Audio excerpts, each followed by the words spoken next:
வணக்கம். இந்த பதிவுல வெண்பூசணி ரகங்கள பத்தி பார்க்க போறோம். நம்ம ஊர்ல எப்படி கத்திரிக்காய் ரகம் வித்தியாசமா இருக்கோ ஊருக்கு ஊரு, அவங்க ஊர்லயும் வெண்பூசணில பல ரகங்கள் இருக்கு. அத பத்தி தான் இந்த பதிவுல நம்ம பார்க்க போறோம். அதுலயும் ரொம்ப ஸ்பெஷலா இந்த நெய் கும்பலங்கா சொல்லக்கூடிய வெண்பூசணிய பத்தி பார்க்க போறோம். நெய் கும்பலங்கானா சின்ன வெண்பூசணி.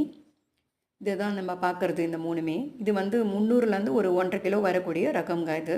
இது எல்லாமே நல்லா வாசனையாவும், லைட்டா சிறுகசப்பாவும் இருக்கும். ஆயுர்வேதாக்கு இந்த நெய் கும்பலங்க அவங்க பயன்படுத்துறாங்க. ஆனா, தினமும் நம்ம வீட்டுக்கு சமையலுக்கு பயன்படுத்திக்கலாம். இந்த சின்னதா சைஸ்ல ரொம்ப சின்னதா வரக்கூடிய இந்த வெண்பூசணி 300 கிராம் சொன்னேன்ல, இது ஒரு கொடியில நல்ல ஹை யீல்டிங் வெரைட்டி. ஒரு 15லேருந்து 20 காய் பக்கம் வைக்கும். விதை எப்படி இருக்குன்னா, கொடி நல்லா காஞ்ச பிறகு நீங்க விதைக்கு எடுத்துக்கலாம். மேல சாம்பல் மாரி பூசின பிறகு. இது நீங்க வீட்ல க்ரோ பேக்லயோ, இல்ல பெரிய சாக்கு பையிலயோ நீங்க வளர்த்துக்கலாம். இதோட விதைகள் வேணும்னா, நான் டிஸ்கிரிப்ஷன்ல என்னோட நம்பர் தரேன். நீங்க ஆர்டர் பண்ணிக்கலாம். ஆர்டர் பண்ணி வாங்கிக்கலாங்க. இப்ப இதுலயே ஒரு 1 கிலோ வரக்கூடிய வெண்பூசணி ரகம். இப்ப இந்த வெண்பூசணி ரகம்லாம் பெருசா அழிவின் விளிம்பில இருக்கு. பெருசா வெளிலலாம் கிடைக்கிறது கிடையாதுங்க அது. எல்லாத்துக்குமே விதைகள் வேறுபாடு இருக்கு. அடுத்தது 1 1/2 கிலோ வரக்கூடிய வெண்பூசணி ரகம்ங்க.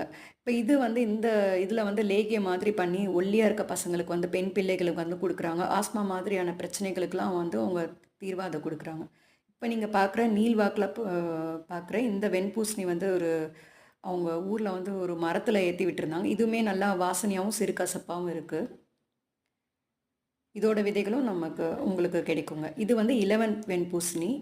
எல்லா வெண்பூசணிய விட இது சைஸ்ல ரொம்ப சின்னதா இருக்கும் இதோட விதைகள். இது எப்படி நம்ம விதைய எடுக்கணும்னா, மேல மிதக்கிற விதைய போட்டுட்டு, கீழ இருக்க விதைகள நம்ம அ எடுத்துக்கணும். இந்த மாதிரி காய வச்சுட்டு ஜிப்லாக்ல போட்டு ஃப்ரிட்ஜ்ல வச்சுக்கலாம். ஆடிப்பட்டம், தைப்பட்டத்தில நம்ம போட்டு எடுத்துக்கலாங்க. இப்ப இதில லேகியம் எப்படின்னு நம்ம பண்ணலான்னு பார்க்கலாம். இந்த நெய் கும்பலங்கா சொல்ற அந்த சின்ன வெண்பூசணி நல்லா சீவிட்டு, அதோட தண்ணி இருக்குங்களா, அதில வெள்ள பாகு எடுத்துக்கோங்க. நெய் நல்லா போட்டு நல்லா வதக்கிக்கோங்க. நல்லா வதக்கும்போது அந்த வெள்ள பாகு சொன்னேன்ல, அத ஊத்திட்டு, சுக்கு, மிளகு, திப்பிலி, சீரகம் இது 4மே நல்லா வறுத்துட்டு, பொடிச்சு அத நீங்க போட்டுக்கோங்க. இறக்கும்போது அரிசி மாவு இருக்குங்களே, அது நம்ம போட்டுக்கலாம். அப்பப்போ தேவைப்படும்போது நம்ம நெய் ஊத்திக்கலாங்க.